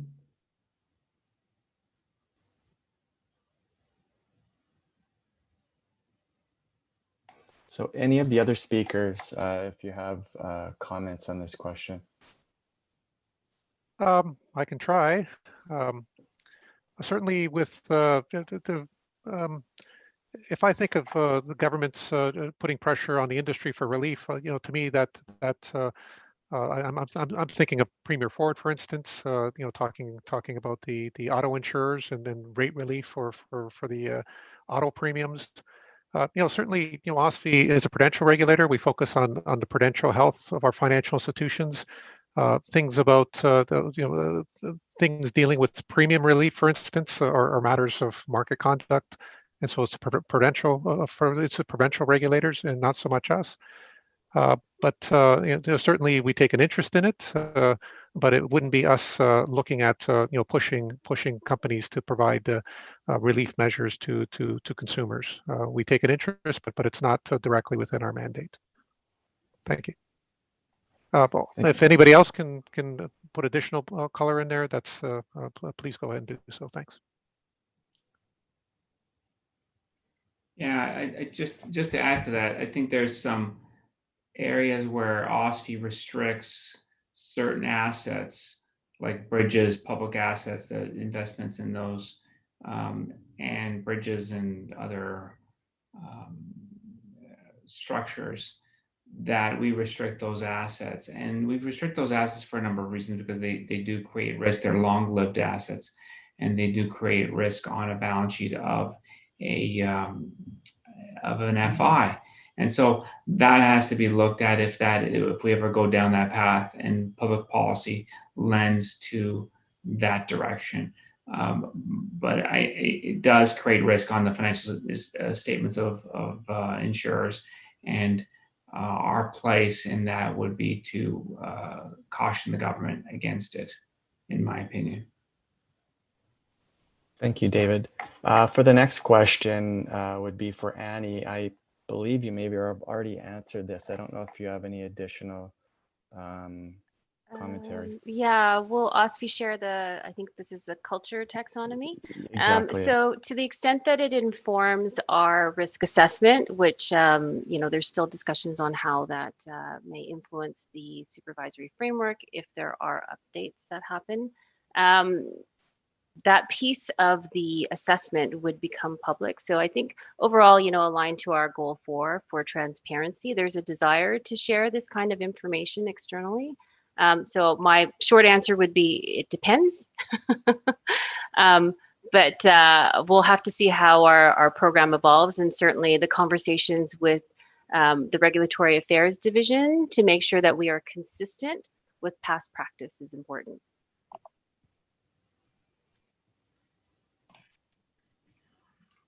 Velasios, the next question we have here is for you. If a federal election is called, how would this affect the OSFI timetable for guideline publications? That's a very good question. And that is one risk that we face, in addition to a potential second wave, in addition to a whole host of other things that could obviously disrupt the what we have planned. We are prepared to change our plans. I don't know how specifically it would change. Generally, there is we cease to publish materials. Sometimes there are exceptions, especially if it's something of a very technical regulatory matter that has nothing to do with politics, and sometimes we will make publications.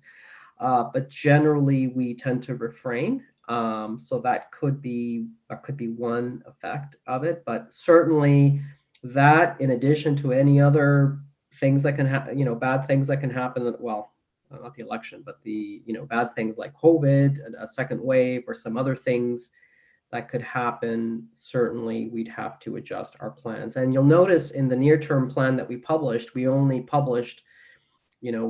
looked forward 6-7 months. It wasn't very long, because frankly, we don't know after that, how long it would take, or when we would be able to,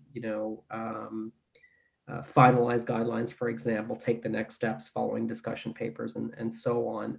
We don't want to look too far ahead given the current environment, but we are ready to change our plans if needed. So the next question for Stefan, will the climate change guidance include expectations and guidance for creating scenarios or scenario analysis, and will there be capital implications?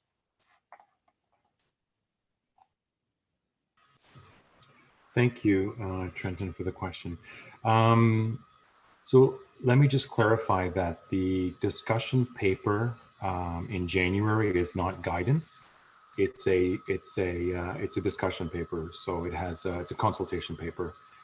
We do touch on scenario analysis and stress testing in the paper, but it's not guidance, and there's no expectations, hard expectations around that.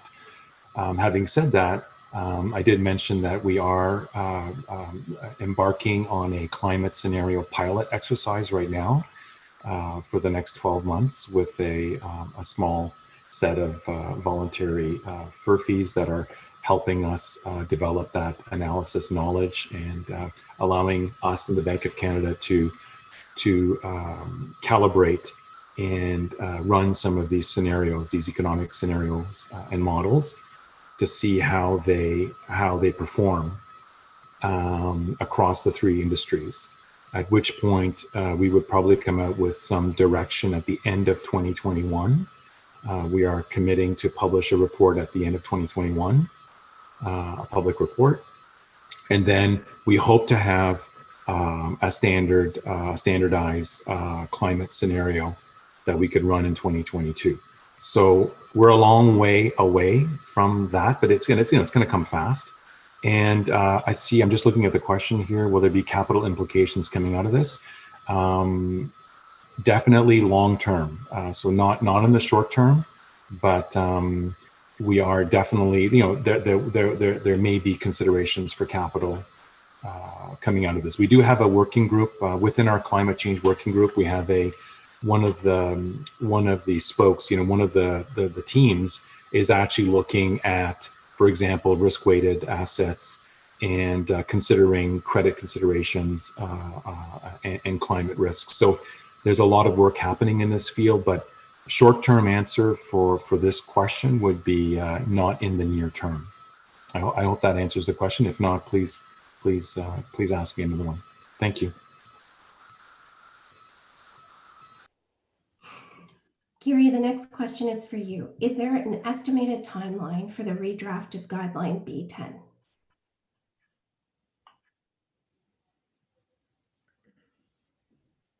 So I'm actually going to defer this question to Vlasios. Yeah, that would be a question for me.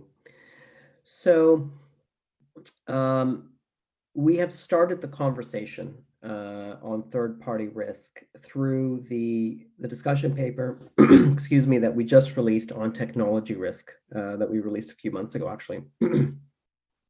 So you'll note that there is a section there on third-party risk. It relates specifically to technology, but that is a significant part of it. We've also done a lot of internal work, as was mentioned, reviews. And so the combination of the input that we receive from the consultation process on tech risk, plus the information that we already have, the report and the reviews that we've done, will effectively sort of kickstart the official review on third-party risk in the new year, assuming all goes well, as I was mentioning earlier.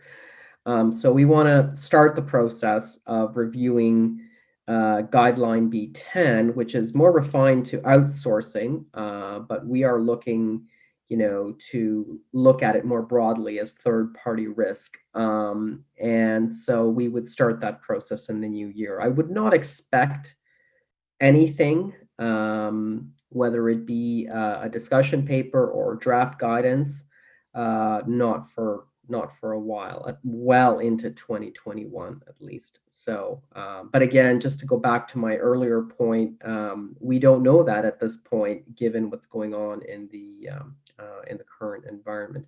I actually want to go back to the question earlier about, what if there's an election, if there's other hiccups that come along.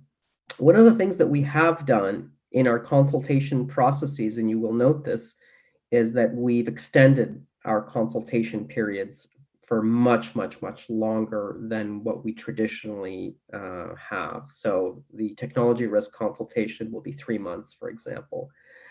I can note that the consultation process for guideline B2 on large exposures and investment limits, which will come out in a couple of weeks, that will be a 4-month consultation process. So that will be, we've extended that. And during that process, I'm sure we will hear more from the industry and we'll stand prepared to adjust our plans if needed. So in that vein, there's not a whole lot that I know as to, where third-party risk will progress, other than to say that it will be launched in the new year following the technology risk consultation. Thank you, Vlasios. We're getting towards the end of this. The last 2 questions, depending on how long they take, is going to be directed to Kent and Gary. So Kent, can you explain or discuss what OSFI views as key technology risk indicators? Certainly, thank you for the question. So certainly from a technology and operations perspective, we'd be concerned about IT currency and obsolescence. From a third-party perspective, the actual risk management of the IT service providers. From a cybersecurity perspective, that's such a large subject field, but certainly where KRI's the currency vulnerability and patch management program, the cybersecurity incident response program, disaster DLP from a data loss prevention perspective. I mentioned disaster recovery from an IT system perspective, ensuring there's proper DR in place, and identification of the digital crown jewels and the protection around those. And from a cloud perspective, the actual cloud migration, the risk management around that, and also security around cloud services and having the exit strategies around that. Thank you.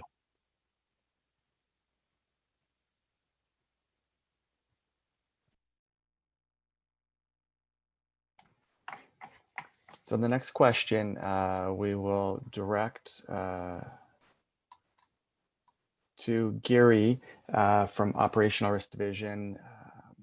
How is business continuity different from operational resilience? Thank you, Trenton. That's a great question. Business continuity planning and exercises is important to manage business continuity risk, and effective management of this risk contributes to operational resilience. So operational resilience is an outcome of managing key operational risk effectively. We can think of operational resilience as I mentioned, outcome of effective operational risk management, including business continuity management, third-party risk management, risk identification and assessment as a means by which this is achieved. So focusing on operational resilience, we are promoting identification of events that can have a significant impact on operations, determining critical operations and their interconnections, and evaluation of capabilities needed within an organization. So it's important for us and the FERFIs to understand their risk appetite and manage the risk accordingly. Thank you, Gary. We've now come to the end of the Q&A session. I'd like to thank everyone that had submitted questions. There were still a few outstanding questions that we were not able to get to. For these, we will be following up and providing responses after the seminar. I'll now turn it back to Jackie for her closing remarks. Thank you. I want to begin my closing remarks by first thanking everyone who joined us. We've covered a lot of material, and I expect it's clear to all participants that we, the industry and OSFI, have much work ahead. We have much work for this year end of what was a most unusual year, if not the most unusual year many of us have ever experienced. And we have much work for the years ahead as well. But as Neville said earlier, it's clear that institutions have responded well and have remained resilient. Part of what has contributed to this success is work that was done prior to COVID to prepare for those severe but plausible events.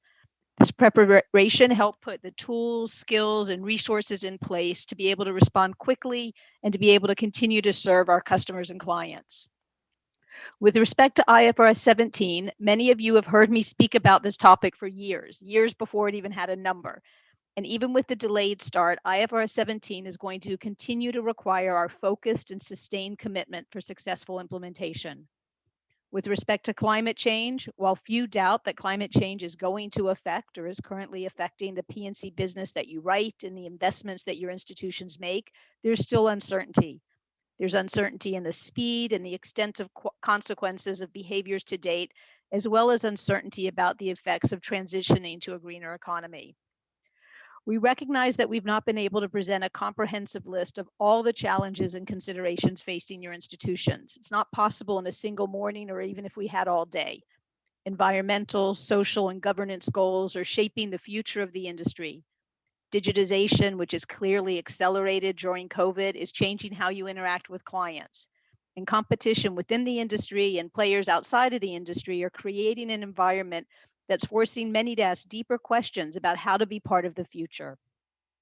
I am now less than a month in my new role at OSFI, and it's easy for me to empathize with many of you who are participating, especially given a career that spans more than 35 years sitting in that side of an event such as this. It's also evident, even after just such a short time here, that OSFI clearly knows the pressures on the industry and is focused on its mandate to protect policyholders. I'm delighted with the expertise, the insight, the passion of my colleagues at OSFI, and look forward to working with them as we address issues, both the current and future issues that confront the P&C industry. You may have noticed that while OSFI's focus remains on its mandate, it doesn't conduct its work in a vacuum.